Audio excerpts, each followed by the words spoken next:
Hello and welcome to Chat of the Wild. In this season, we are playing through The Legend of Zelda for the Nintendo Entertainment System. In this episode, we are finishing that game. I, of course, am Jeremy. I'm joined by Celeste and Pete. Welcome, Celeste and Pete. Hey. Hi.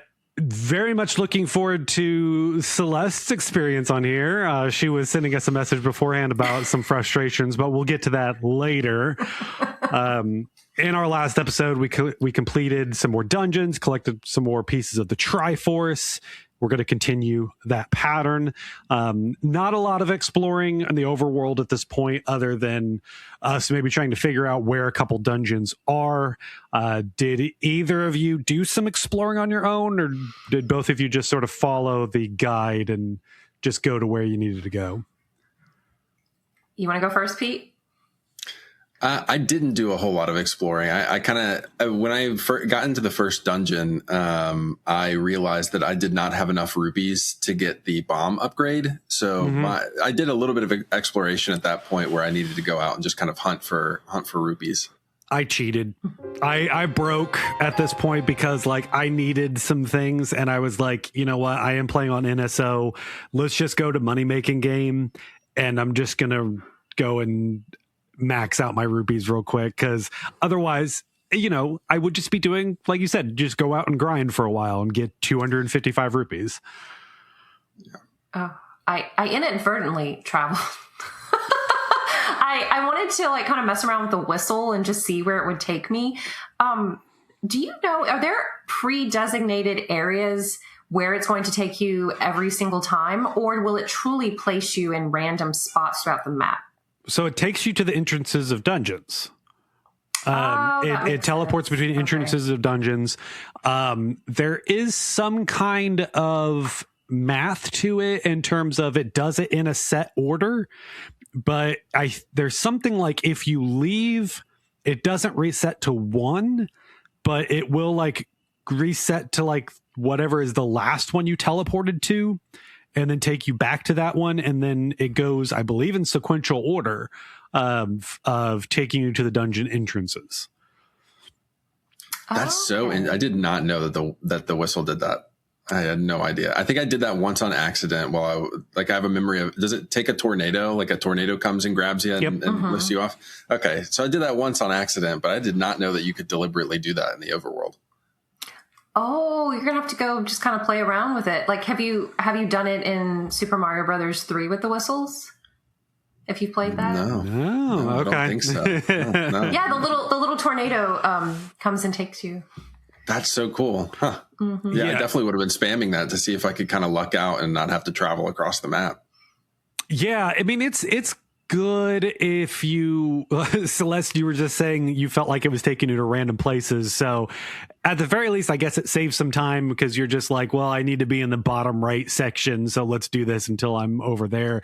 I still have the same kind of feeling of this map isn't really that big. You know, I can travel to where I need to in 30 seconds kind of thing, just on foot. But I did it a few times here and there just to be like, you know, let's just use this. Let's explore this game, you know, and everything it has to offer. Do you guys feel like you have the map pretty well memorized? Like as you're navigating around, do you know where you're going without looking at an external? I was checking the map on the Zelda dungeon site constantly to see where I was going. Oh yeah, Jeremy's a pro though. Generally, yes. Where I'm just like, okay, in my mind, I can be like, okay, I know that the graveyard is over here. I know that like there's some woods over here. I know that there is a big lake over in this section. So if I'm glancing at a picture, I can be like, oh, there's a lot of rocks over there, so it should be over on this section, or it's the desert. Like I have the general biomes in my head. I still will wander around in a little area just to be like, it's around here somewhere. I keep going right and down a couple times, and then it's like, okay, this is where I needed to be. So yes, I do have that, and it's not a 1-for-1, you know, photographic memory of the map, but like I said, the general biomes for sure. Gotcha. Yeah.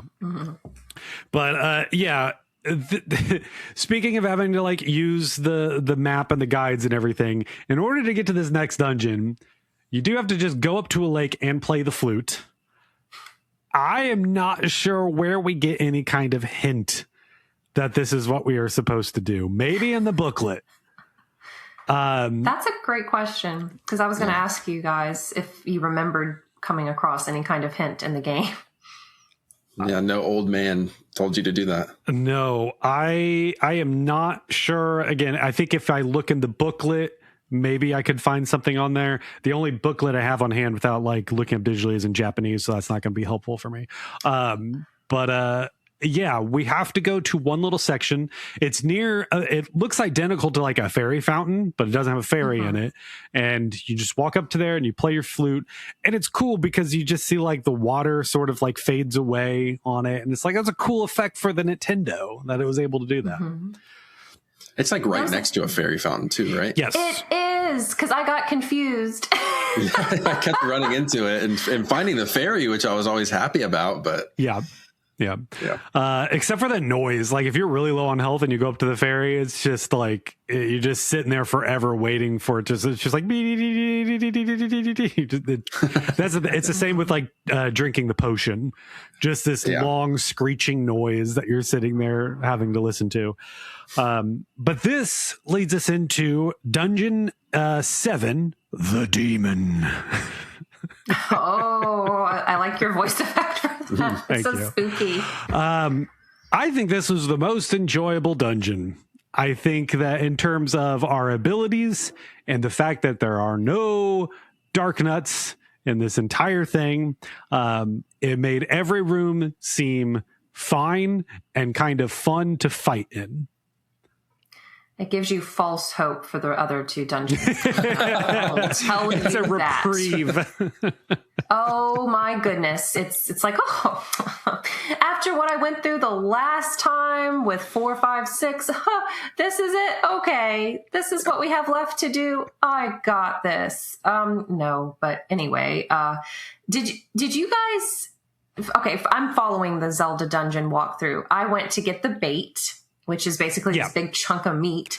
Again, I am blown away. Are there hints throughout the game where, of course, you run into who needs the bait, but it's not very explicit. It's not like, feed me or something. Yeah. Like, how did players know back then, without referring to a guide or a friend or family member, that you needed this item? I think you just listed off the ways you figured that out. So I had the bait. I bought the bait like as soon as I could because I knew I was going to need it eventually. I don't know if you all are aware, but you can use the bait outside of giving it to this guy. If you use the bait in like any kind of other area, it will make the enemies move towards it. So it works as bait. Does it work in the dungeon too? Yes. So you could have just used it, but again, it's expensive. You don't want to just like drop that down or whatever. It's just not, it's not a good use of that. Yeah. I guess I could see that working really well for dark nuts. If they move toward it, then you're free to hit them in the back. They don't. Oh, okay. They're the one enemy that can resist the temptation. I could see that. Because I was writing my notes this morning before the recording, and I was looking through the walkthrough to help refresh my memory, and I was researching the bait, and it says dark nuts and I think moblins are immune to its temptation. Okay. Well, the whiz robes would have been nice for that. Oh my! We'll get into that's the only time during playing that like when I was playing it, I thought to myself, which of course we'll get to this in the next dungeon, but I thought to myself, like, don't be mad, just relax. Don't be mad. Yeah. Oh, you're not. You're so sweet, Pete. I don't know if it came off that way on the stream. I was like, you idiots. This level sucks. Blah blah blah. I have a couple funny notes. So I did bring up the manual while we were talking. So when we talked about the whistle. No, you're not. Okay. The whistle for the description, a really mysterious magical item. Use it and it'll amaze you with what it can do. Then there's another little note at the bottom. The whistle is the most mysterious of all the treasures in the game. Blow the whistle and it'll happens. Just bad, translation here. I don't know. That's just so weird. And then enemy bait. Link can use this bait to lure the enemies and bump them off as they come to eat it. But watch out. This doesn't work for some of the enemy. So, yeah. Oh. But I don't think we have any grumble, what to do, how to do that there. Because what we're dealing with in this dungeon is a bunch of the, what are they called? Gorilla? Yeah, Gorilla. Yeah. We're dealing with a bunch of Gorilla, and one Gorilla is very hungry. And when you come up to him, he just says, grumble, grumble. And then if you use the bait on him, he just disappears, and you can continue on. And grumble's not intuitive either. When I see the word grumble, I'm thinking someone's upset and muttering angrily about something. If it said rumble, rumble, or rumbly in my tumbly, like Winnie the Pooh, then I'd know you're hungry. But I'd be interested in what did the Japanese version say here. If there was maybe more of a better defined phrasing that the Japanese used for hunger, and it didn't translate to English the same way, and so whatever they decided didn't quite work there. But this is another example of you need a guide actually to figure a lot of this stuff out, or you're spending weeks trying everything. Yeah, I really had a pipe dream starting this game that I'd be able to make it through some of it at least without a guide. But on this one, increasingly through these episodes, I have followed the guide closer and closer, knowing that it's just trouble to stray from it. Right. I'd still be playing. I'd probably still be in the second dungeon if I didn't have the guide. Just well, imagine you're playing this without a guide. You're trying to do it the old-fashioned way, and how many times you have to backtrack? How many times you lose everything that you had? I mean, you have to be taking notes, right? And it's almost, you got to use the scientific method. It's you have to attempt to try everything in every space to just see how it reacts. Are there modern games that copy that? Is Tunic kind of like that? No, Tunic holds your hand so much more in comparison, because Tunic is very much you can be playing this game. Well, Tunic is, its key feature is that you are finding the booklet as you are exploring, and it will piece things together for you, and it gives you the information in game. The closest thing I can think is maybe your more obtuse point and click adventure games, where you do literally have to try to click on everything and use everything in combination with stuff in the world. Right. That is almost the only parallel that I can think of. And even that, we don't have games that do that. Every game nowadays will tell you what you need to do in a situation. There is something appealing about the idea of I need to break out a notebook and pen for this game to kind of keep track of what's going on and where I need to go. Yeah. But I think I would get so lost in this one. Yeah, absolutely. Doing that. It's making me reflect, if you'll humor me, on. I mean, I'm in my late 30s, and it's also just about having the time as well. That's, if I had the time to spend a weekend with a friend or a sibling, and we are truly playing this the way it's meant to be played, I mean, I could see how rewarding that is and exciting. And it is, I'm still enjoying the experience of the very first Zelda game, but man, it's making me a little wistful, just having more free time. I mean, it's already Sunday. Wasn't it Friday just an hour ago? Yeah. That's just, as you get older, time seems to go by faster and faster. And you do value the time that you have. I have that. I run into that problem all the time with the games, modern games that I want to play, where I'm like, if I am not feeling good in this very moment, I'm going to bail and I'm going to play something else. Like, but this is a little different where we kind of, and even back then you didn't have very many games, right? Like when this came out, there was like maybe one or two games that were even in the same kind of genre. So if this was a thing where you looked at it and being like, oh, a high fantasy adventure where you're fighting monsters, and it's like you didn't really have options for that. This is the only like video game that really did that at the time. Nowadays you have so many options. There's just so many games out there that do the same kind of thing, and you can find which one you want. And it also, games respect your time more than this one did. So maybe in like retirement age, we'll be able to kind of unwind and spend a lot of time kind of diving back into these. And I can see that too, that feeling of like you want kind of finding yourself in the shoes of the hero by making those discoveries by virtue of being the person who makes the discovery and learns that the bait, for example, was the solution to that grumble. I can imagine somebody being like, "Oh my gosh, I figured it out! I am the hero!" Like, that would be great. Well, Jeremy, you had in the first episode, you read the manual to us where Link runs into Impa, right? Yes. So, how cool would it be? That you don't see that in the game. Again, no, Impa. Well, I don't believe Impa is represented in the game. We find old ladies, but I don't believe Impa has a character sprite. But how cool would it be, and I know they had limitations back then, if they truly remake this game, I would like to see it where the story from the manual that you read to us is implemented. So you have that experience. You're just a wandering hero, and then this old lady comes up to you and tells you, you have to save the princess.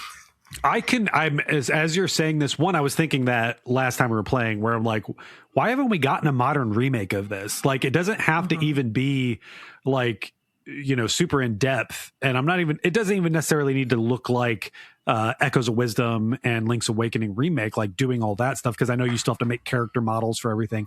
But if there was some way to just like up some of the visuals, because there's also we never talked about this, but we did get the BS Legend of Zelda, which is the Satella view, which was a Japanese only add-on for the Super Nintendo that let you connect to the internet, and you could download games through it and everything.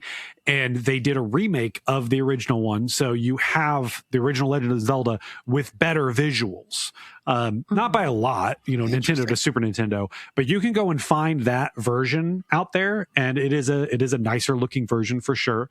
I'm just surprised we haven't gotten another sort of remake of this. And maybe this is the year. Maybe this year we get some kind of eShop version of the original Legend of Zelda, with it being the 40th anniversary. I could absolutely see that they do some kind of remake with it. And maybe I'm seeing it in my mind of like, if you're playing one of those JRPGs, when you start it up, that it does this whole like animated sequence of like all these points in the game that happen. And I could see that with this game, right? You could see, Link meeting Impa and doing all this stuff and, going on the adventure and him fighting the monsters and everything. But we'll see. It makes a lot of sense. It makes a lot of sense this year for us to get some kind of remake of this game, though. Yeah, this could be a big kind of retro revisit kind of era for the Zelda team, because what do you do after Tears of the Kingdom? How do you expand on that in a really meaningful way? I guess I can see the best way for them would be going back and doing remakes and revisiting some of the really big hits from the past. Rumor is that Ocarina of Time remake is coming, so we'll see. By the time this episode airs, it could have been announced. Who knows? Well, if it's announced, I might cry happy tears. Like, I don't know. I'd be excited. Quick side note, would you want to play a remake of Ocarina of Time? A true remake? Yeah. Oh, yes. Okay. No, okay. I'm just making sure. I do not want a new Zelda at all. No. Well, every now and then I see people saying, Ocarina of Time has been beaten to death. We already had the 3DS version. I don't care. I'm in the Zelda Reddit, and I see weekly people who is the very first time that they've played this game, and it's so cool. It's just so great that you just have people that can revisit this game, and they go into these places and they're just sort of like, I need help doing this, rather than just being like, this is a dumb old game, I don't want to play this. They want to keep playing it, they just can't figure it out, and they use the community to help them figure that stuff out, and that is still alive and well, and it's great. Anyways, back to this one. So there's not much else to talk about in this dungeon. We get an upgraded candle that lets us use fire as many times as we want per screen. Going to be useless in the next dungeon, but we'll get to that later. The boss that we end up fighting at the end, also a repeat boss that we shouldn't have had any problem with whatsoever. Who was it? That was... Aquamentus, yes. That was Aquamentus, and so literally it's the same fight again, and now we have our magic wand that we can use against it as well, so it should have been one of the easiest fights that we've had so far. That leads us on to back into the overworld, where we'll do some more exploring. Now this one, again, we can do some exploring, or you can follow the guide. This one's kind of fun because you can stumble across this dungeon at the very beginning of the game. And there have been many playthroughs where I have done that, and I've just tried to been like, let's see what we can do. Nope. Gotta get out of here. There's so much like visual fanfare almost for all the other dungeons, where you have these like mouths that you're walking into and stuff like that, or you have the lake that you have to drain, and then there's just this one just like in the middle of nowhere, a hole in the ground. Yeah. A literal hole in the ground. There's no way I would have known. I would have just been attempting to burn all the bushes in the entire map. Yeah. So this one is in your way. So this one kind of has a little bit more visual attention to it, where it is sort of a hallway of trees, and there's one tree right in front of you that you do have to I would think naturally you would think this tree needs to be burned because it's in my way. It would be great if there was a different color to them. If they remake the original Legend of Zelda, definitely going to be some kind of different pattern of tree that this will look like if it's going to need to be burned. I guarantee it if we get something like that. But yeah, this one was in the way. So this is one I do believe you could stumble across if you were just trying to be like, I'm going to wander everywhere on my own. I'm not going to look up anything. You'll get to this screen and just be like, well, obviously I have to burn this tree that's in my way. So I'll burn this one, and then like, oh, there's stairs. Let's see what's down here. Level 8. It's like, no. All the other ones that you find in the overworld are like, every time you walk down, it's either a shop or you're going to earn money in some way. But not this one. Nope. Or break someone's door. Yes. And lose more money that way, which is just not great. I don't find this game's very generous with rupees, by the way. What do you think? Nope. It has math playing in the background about what enemies drop. This is something that we learn, I believe, in this dungeon. One of the old men, or it's either this dungeon or the last dungeon, that one of the old men will go and say every 10th enemy is the bomb or something like that. And what that is that every 10 enemies you kill, you have a higher chance of them dropping a bomb. And the same goes with the rupees, that there is just math that gets played in the background of every so many enemies that you kill, drop a rupee. A rupee or a 5 rupee. I can't remember like what the math is on that there. But we have, as systems got more complex and they were able to do more things, you could add more variation to it, where the odds of getting a thing made a little bit more sense. This one was, like you said, it is very much like you do have to go and kill a bunch, and it never gets easier to slash at enemies in this game. You do get better at maybe moving your character around and things like that, but slashing your sword is just always right in front of you. And so it never gets easier. You never get every other Zelda game after this, you slash your sword like left to right kind of thing. And so it becomes easier to hit enemies and whatnot. This one is very much just prodding. Every enemy you're just prodding. And so, getting rupees, grinding rupees is a chore and is always a chore beginning to end of this game. I think I noticed because I was kind of spamming save states, especially during this last kind of batch of dungeons. But I think one of the things that I noticed was that even between save states, it's not the same enemy that will drop something for you. So I would load and then attack the same enemies that I had just been fighting, and maybe, they took too much of my health, so I loaded the save state. So I would load and then I would fight them again, and it would be a different enemy every time. So there are little things about, like, I've just been impressed with the coding guts of this game that are not uniform in any way that I would have expected from an older game like this. It just constantly surprised me with their moves, the way they tried to like I mentioned before, that they feel like they know what your move is going to be. And even in this last batch of dungeons, I felt like I would walk somewhere and they would pop up. I'd be like, okay, I'm going to pivot and I'm going to walk this way instead, because I know they think I'm going to walk directly to the left as soon as I walk in this room. So I'm going to walk down instead.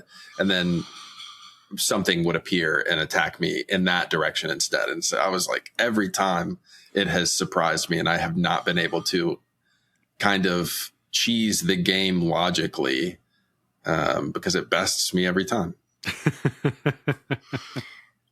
I also want to say about how the previous dungeon where you could get the 16 bomb upgrade, I was just like, I don't have enough rupees. I am not going back. I'm just going to deal with my 12. I just was, and I survived, but you definitely want all the bombs and a red potion for this one, which, you need rupees to be able to afford those. Right. This dungeon, the Lion, is basically a boss rush dungeon.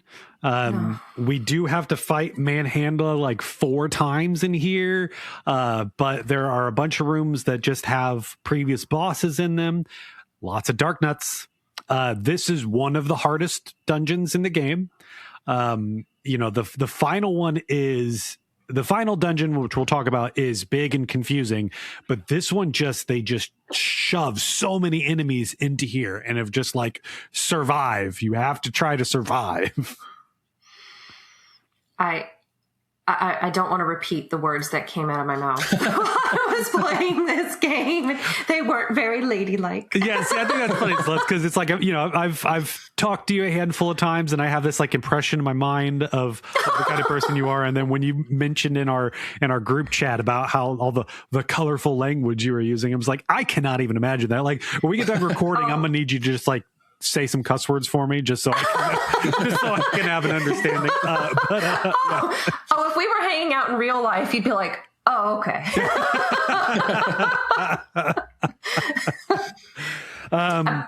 But when you're playing video games, both you, Jeremy, and Pete, Pete, you're streaming, so I guess you're trying to avoid dropping certain language. Like, I mean, do you naturally find yourself going to that direction if you're frustrated, or are you both really good at restraining yourselves? I'm not good at restraining myself. I can do it for things like this, like podcasts. And in fact, in one of my notes, I changed one word to a better word so that I wouldn't accidentally read it off. But I do have a little bit of a potty mouth when it comes to just getting frustrated in games. And so I'll just be kind of hurling insults at the enemies that are frustrating me. But yeah, I do that exact same thing. Try to keep it under wraps if I know other people are watching too much, but yeah, it's a little tough. I bet if I went through the recording of this last one, that some of these dark nut statue rooms, I was probably getting pretty deep in some expletives. Sure.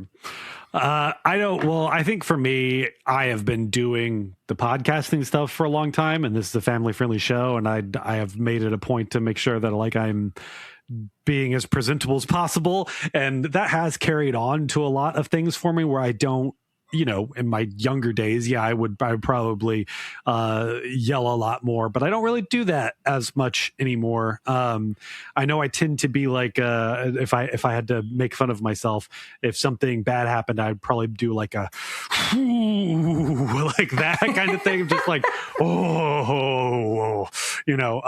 getting upset that way. There was probably a couple of those things on the stream when I was dealing with this dungeon, but yeah, I don't do it as much as I used to anymore, just because I kind of, if I'm truly upset with a game, I try to just move on from it. I don't give it my time. This is different. We are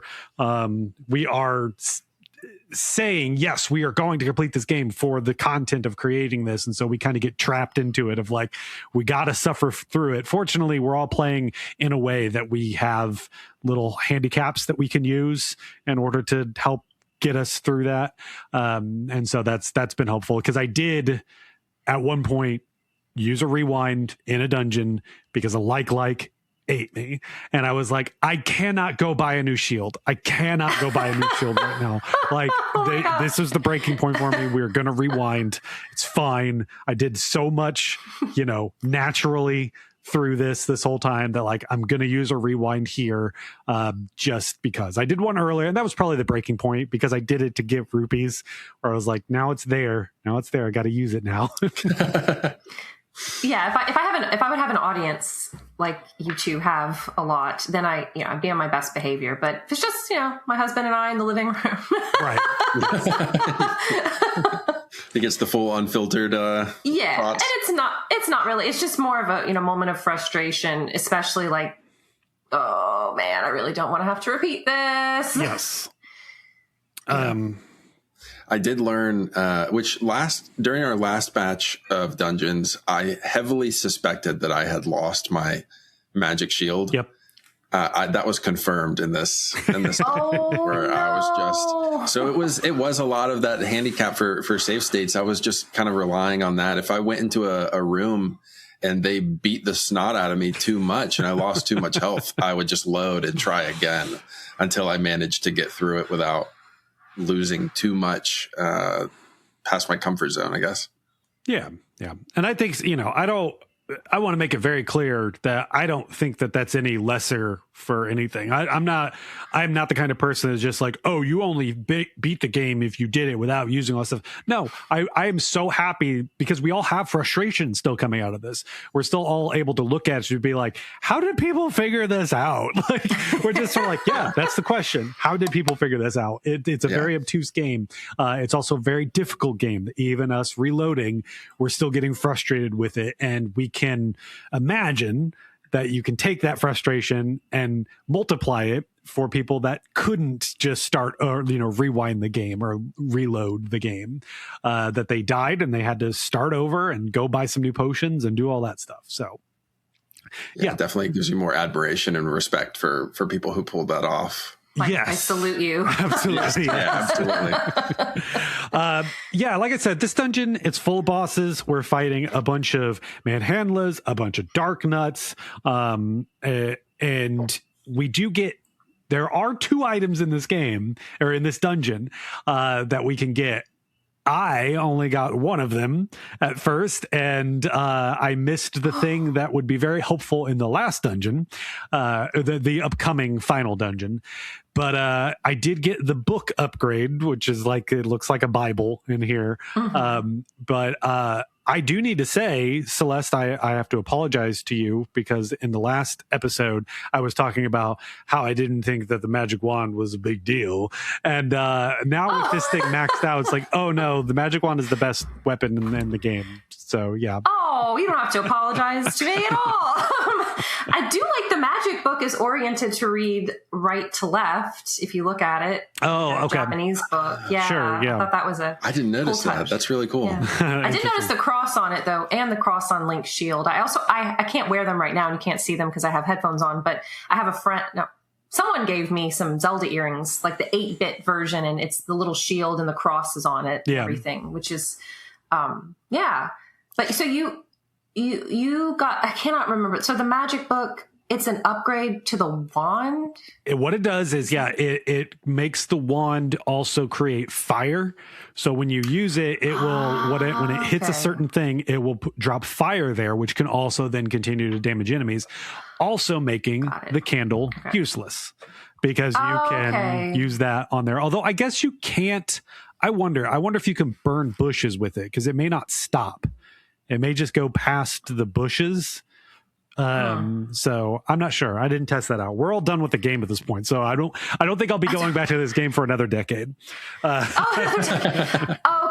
I forgot because for some reason I'm always associating this magic book with the Book of Medora and Link to the Past. Yeah. No, this is just an upgrade item, kind of like the rings. Mm-hmm. Yeah. Oh, Link is decked out. I hope he has a really nice suitcase or backpack. Yeah. So according to the animated series, whenever he gets an item, it shrinks down. And so that's how he's able to put it in his pocket, is it turns into a tiny little thing that he puts in his pocket. Yeah. Interesting. We should watch the series. No, we shouldn't. We did do that on Chat of the Wild a long time ago. It's terrible. Go and watch Speaking it. of time, how much time we want to spend? Yes, don't waste your time on the animated series. But yeah, the other thing that you can get in this dungeon is the magical key that I didn't get here. I was just like, I got my item and I finished the dungeon really quick, and I was like, okay, I've got the item. I'm at the boss. I guess I'm good. But yeah, if you can go through the whole dungeon, you can find a magical key that has a lion head on it. It's a cool looking thing. And this will just unlock any locked doors. So this is a skeleton key, basically, that will be very useful in the final dungeon that has a lot of locked doors. I did have some key anxiety, so that gave me a pretty considerable amount of relief, knowing that I wasn't going to have to track those keys down anymore. Yeah. So yeah, both of you got that while you were here, I assume. Then. Yeah. Oh yeah. I was like, once I leave this dungeon, I'm not coming back. So I got to get it all out right now. Yeah. A couple of the other things to note on this dungeon is that, as I said, we were fighting a lot of other bosses, and these are stronger versions of previous bosses. Like Goma takes more hits this time, where the previous end boss version of Goma in the previous dungeon took 1 hit. This one takes 3, I believe. So I actually had to fight it this time of dodging it and watching its eyeball. But also, when we were fighting this Goma, they had the 2 statues that were also shooting beams at you. So that one was an intense fight for sure. That's one that save states really, because I didn't have the magic shield. So I was just at the mercy of all the projectiles in this room, just trying to dodge them, just to try and get that. Is it 2 or 3 hits to the eye that you need? And you can't get off more than 1 with that eye open. Right. So it was, Yeah. And then the final boss for this dungeon, we're fighting Gleeok again, but this time he has 4 heads. And you get all the way up to this point, you probably don't have full health. None of the items work on Gleeok. The only way you can damage him is with your sword getting up close and personal. And so this one was also a tough fight. I think I got down to like 1 heart when I was fighting it. I was like, we just got to get through this. Oh, gosh. And the heads detach. Yep. And come at you. I think they shoot orbs, like little fireballs. They do. Every time you take a head off of him, the battle gets harder and harder because more heads are flying around shooting at you. What's that enemy in the Hercules movie? The Hydra. Yes. At least they don't come back. At least the heads don't come back. Yeah. Yes. But yeah, we finish this dungeon. We get another piece of the Triforce, and now we have a complete Triforce. So now we are ready to go up to Death Mountain. Before we do that, we're going to take a quick break, and when we get back, we're going to kill Ganon. Just a couple quick shout out and thanks before we continue on with the episode. First off, thanks to Haunted for editing this episode, as well as Celeste and Pete for taking the time to go on this amazing journey ahead of us. Also want to give a big thanks to Mikel for use of his music in the show. Be sure to check out all of his work, including the Zelda and Chill series and other various lo-fi cover soundtracks. Be sure to check the show notes for links to all the work from all those great people that I just mentioned. Also, thanks to Davey Van Raj for letting us use a little bonus song that you're going to want to stick around to the end to hear. Anyways, let's get on with the show. Welcome back. It's time to finish this game. It is fine. It is time to climb the Death Mountain and go into the final dungeon and fight the giant pig beast Ganon. Does this make you wonder, because if you've played other Zelda games, Death Mountain pops up a few times, but it's not the final dungeon. So I wonder if people who played this their first Zelda game and then would come across Death Mountain and other Zelda games were thinking, is this it? Like, is this the final dungeon? It's interesting because if you think about A Link to the Past, you get up to where Death Mountain is, and that is actually where the game sort of twists. That's where like the second half of the game starts.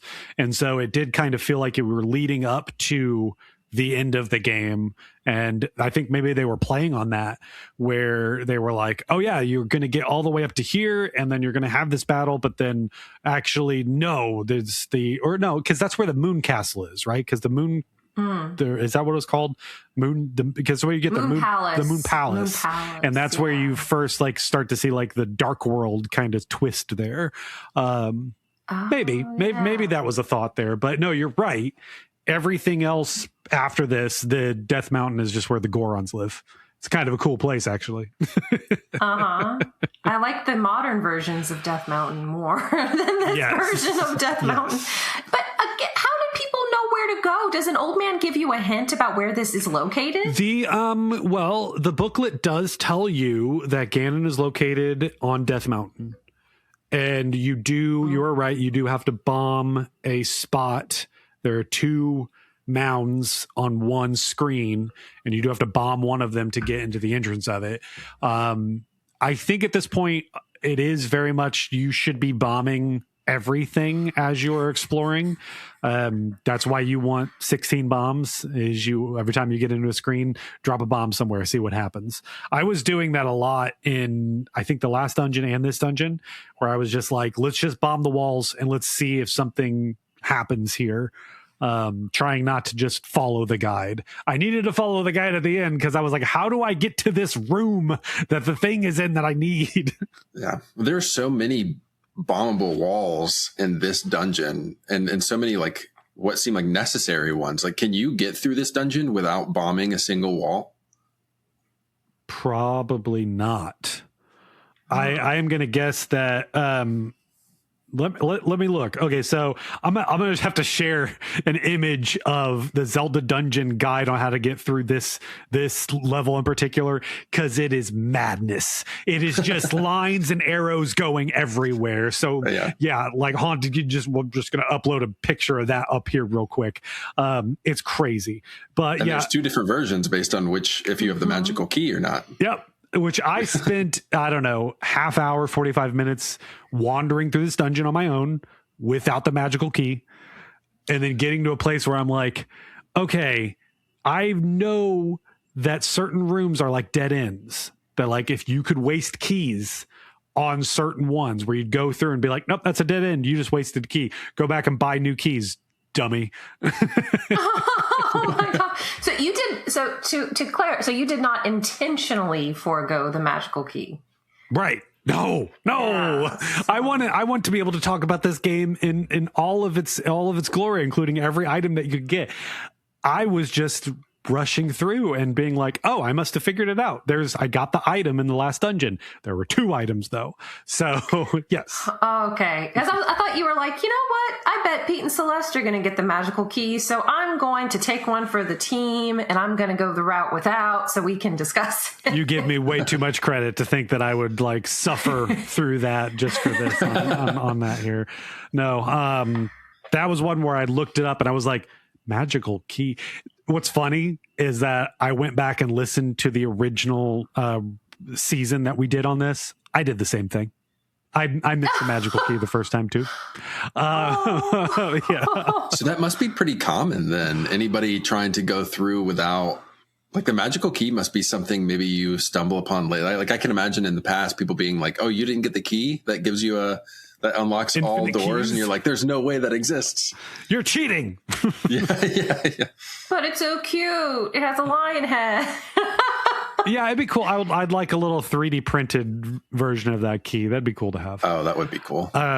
Yeah, so at some point I looked it up and it said magical key and I was like, I gotta go back to dungeon 8. I need to go find this magical key. But So you didn't suffer more than you had. no, because I mean, that was the thing. I was already at the point that I had sort of cheated in terms of getting rupees quick, that I could just go and grind some more and go buy more keys. No, let's go back to the dungeon and figure that out and find where it was. Because yeah, I'm not trying to do a keyless run on this, like, magical keyless run kind of thing. No, I wanted to see everything that's in this game for sure. So yeah, did that, came back to the dungeon. Then I could open up all the doors. Still had to refer to the guide to figure out even where I was supposed to go, because you definitely want to make sure you get the other ring upgrade in here. That's going to be very important too, because then that will basically make it where you only take a quarter damage at this point. Unless you're like Celeste and did not have the blue ring, so you just have the red ring. So you just, because you buy the blue ring, so you just never found the shop with the blue ring and bought it. I never had enough rupees, and I was like, I'm not backtracking. I'm just going on. So does it gives you the blue rings kind of perks if you do that? My guess is that it just does half then at that point. Okay. Yeah. Each of them do half. Yeah. So while you, did both of you get both rings? The red and Yeah, the I blue? believe so. Yep. Oh, okay. So I decided to suffer then. Yep. Got it. Got it. Well, It is what it is. I mean, we're done here. You know, I finished the game. Yeah. Yeah. But you One also, arm tied behind your back. right. You also need to find the silver arrow in this as well. As I believe you must have the silver arrow, because you could get to the end, fight with Ganon, and not have the item that actually kills him. So something to keep in mind here. Oh yeah. Is it like the light? Like, I'm wondering if its counterpart is the light arrow. I believe so. Is that, yeah. So I don't think they've used silver arrow since then. Yeah, because I mean, back then it was just like, silver was the thing that slays monsters. Like, that was a very common thing in like lore, is that silver, you have a silver sword and that's the only thing that can kill demons, kind of thing. So having a silver arrow is made sense for this here. But yeah, we wander through here some more. We bomb some things. We go down some stairs, and then eventually we end up in the final battle against Ganon, who we see him for a split second. We see this big giant sprite that takes up like 9 blocks. And then he just disappears, and then he's invisible. So did any of you die in this battle? Not with the rewind feature. Well, sure, I guess. Yeah. Oh yeah, yes, I technically did, but it was like a Life is Strange moment where you just rewind time. Wait, that's not how it happened. No. I'm thinking like Prince of Persia. I think that's what they said a lot in there. That's not how it happened. But yeah, he has a pattern that generally you can just blindly throw your sword around and you'll eventually hit him. Every time you hit him, he does change his pattern. So you can't just be in the same spot every single time. Right. Yeah, it was just a matter of kind of running around swinging it wherever it seems like the source of the fireballs coming at you are coming from. Right. Yeah. This is something I understand the limitations of the system, but having played the modern ones, there's always some fanfare for a boss. Yeah. When you enter that dungeon, there's a song, there's a pause, there's a cutscene. There's not really a lot of fanfare. I guess Ganon's is the closest one because there's a little bit of a pause, but the music, I don't think the music even changes. The music for this dungeon is different. So the dungeon music is completely new and exclusive to this dungeon. So you have that at least. They did send it kind of at the beginning. You enter this and it's just like new music. You haven't heard this before. So it's like that I would say is kind of fanfare. Yeah, I do like that. And it was less, I mean, it's repetitive, but it wasn't quite as repetitive as the other dungeons. Right, yeah. But yeah, after we hit him a few times, he turns brown and you just have to fire your arrow at him. But again, I mean, I don't know how you knew this because I think there's a chance that this happens and you don't know what to do and you can just never actually kill him. But then when you do fire it, he just turns into like a pile of ash. That's hilarious. It freaking obliterates him. Yes. He just like explodes, and then he's like turned into a pile of pulp that you can pull the piece out of. It was crazy watching that happen. Right. It's like the rocket launcher in Resident Evil. You're firing at oh my gosh, what are they called? Help me. Not Nemesis. It's like the very first Resident Evil. You fire that rocket launcher. It's what the Tyrant. Yeah, yes. Tyrant. Yeah. It's, Mr. X. Is it Mr. X that's in the second one? And he's a type of Tyrant. Yes. But I just remember the remake of Resident Evil, and you fire that rocket launcher in the cutscene, it just like boom, boom. Yeah. Right. Obliterates. Oh. But yeah, that's not everything though, because there is a chance that you can still die after this if you are not paying close enough attention. Because you walk into the next room, and there's Zelda, but she's surrounded by fire. Now we have never had to attack fire in this game, so you may walk into this room and just be like, "Hang on, what's going on?" And if you maybe you only have half a heart left or something like that. I didn't die, but I'm just saying you could have had half a heart. You walk into here and you're just like, you see the fire and you're like, what am I supposed to do? And if you touched it, you'll die. Yeah. So there's a 100% chance that people got through that fight, felt enormous relief, and then burned to death. Kept and had pressing to kind up. of restart. Yeah, kept pressing up and then accidentally ran into the fire and died. I would have bawled my eyes out. How do we, I can't remember, how do we extinguish the fire? Just your sword. You just slash it with your sword. But again, you've never had to do that in this game. It's just an odd thing that they put at the end where it's just like, you never put out fire in this game. You caused plenty of fires. You never put them out. Yeah. Link's an arsonist in this game, but it's not intuitive. But yeah, cute little Princess Zelda in her red dress. And then the two of them just show off their Triforces, and then that's it. End of the game. And then credits roll to like 8 people. Some of which have their names spelled incorrectly, or they're using kind of nicknames or something like that to save text space. Because some of them have just like Japanese names. Sometimes it can be kind of long, right? And so they weren't able to put their full name on there for some of them, because I think even Miyamoto says S. Miyamoto, and I don't even know I can't remember if it says full Miyamoto on it. But there's only like 7 or 8 people on here. Not many people made this game. And then that's the end of it. And then it also ends saying that the second adventure begins now. So you could start playing it again with the second quest. But we're not going to do that.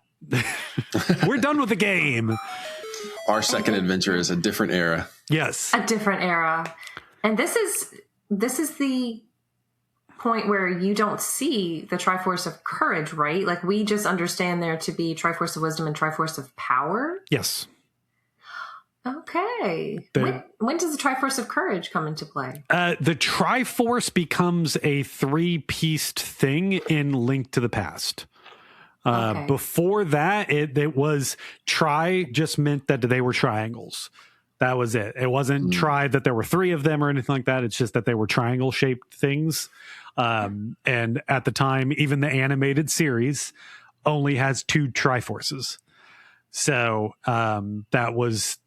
that's all we had at the time. Although actually, I wonder, maybe Zelda 2 brought in the Triforce, because you do actually, Link has that's actually, Zelda 2 is where the hand Triforce came from, because Link has the Triforce on his hand, that we do see in Ocarina.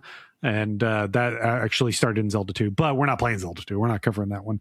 So yeah, up until for this one here, there's only 2 Triforces. Later on, we do see the 3-point Triforce, but at the time, no, just the 2. Yeah. So that wraps up this game. This was my 4th, 5th time playing this through. I don't necessarily have new perspectives on it. Still a good game, still very obtuse, still very hard, kind of basic in comparison to later games. I always have my ranking, and this one really hasn't changed. It's near the bottom, not in terms of it being bad, but just in terms of other games being better, But Pete, this is your first time going through all of this. What are your feelings coming out of it now? I'm so happy to have this one under my belt. I have a lot of massive Zelda kind of fans, family members and friends that are massive Zelda fans. So being able to kind of meet them where they are at this point and say yeah, I've played it now. I understand. And talk to them about it. Talk to them about this thing that they have been. Because if you're a Zelda fan, you're obsessed with Zelda. That's just how it seems to be. And so it's been great being able to kind of knock this one out and say, I have beat a truly legendary historical game, and to see the roots of, I'm I guess a newer Zelda fan convert from a few years ago, playing my first one, and now seeing kind of the roots of things.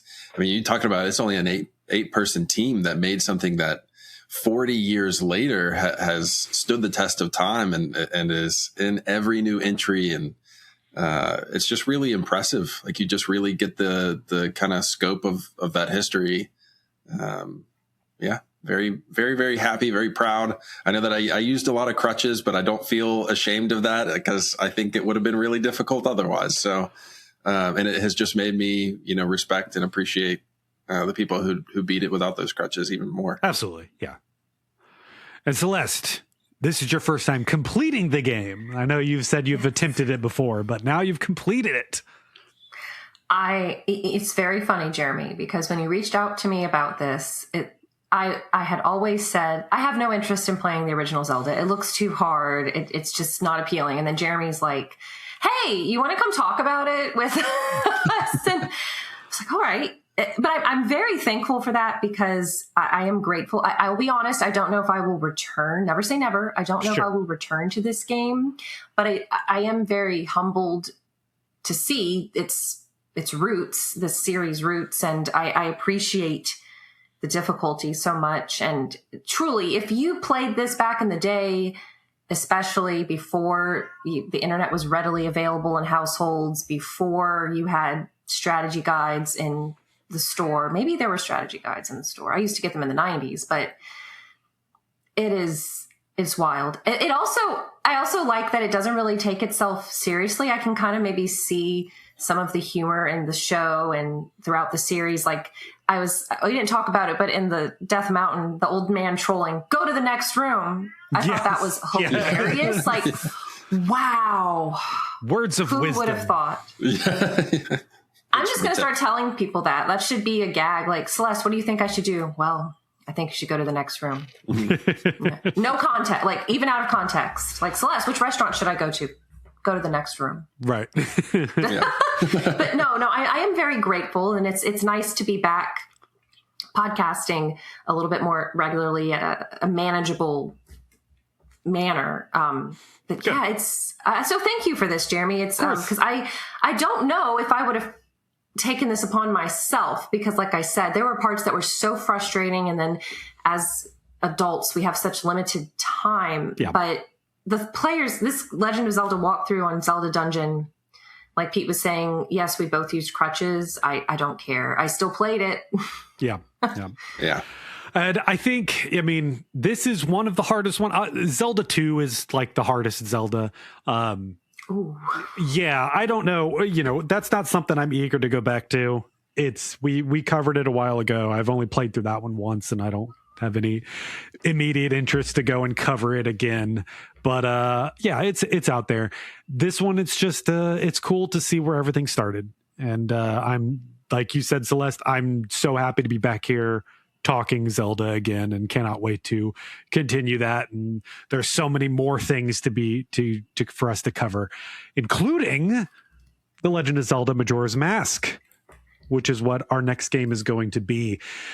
Keep an eye out for an introductions episode that we will be doing, so that you can get a better idea of my history, Celeste's history, and Pete's history with Majora's Mask. You know, his approach to it, let's just say. So yeah, that's something to look forward to. And yeah, keep an eye out for that. So thank you, Celeste. Thank you, Pete. Cannot wait to go on our next journey together. Thank you. Yeah, Thank you. Excited about it. And listeners, keep an eye out for that introduction episode. We'll talk about what we're playing too. But for now, this has been Shout of the Wild, and we will see you next time. Has come to town.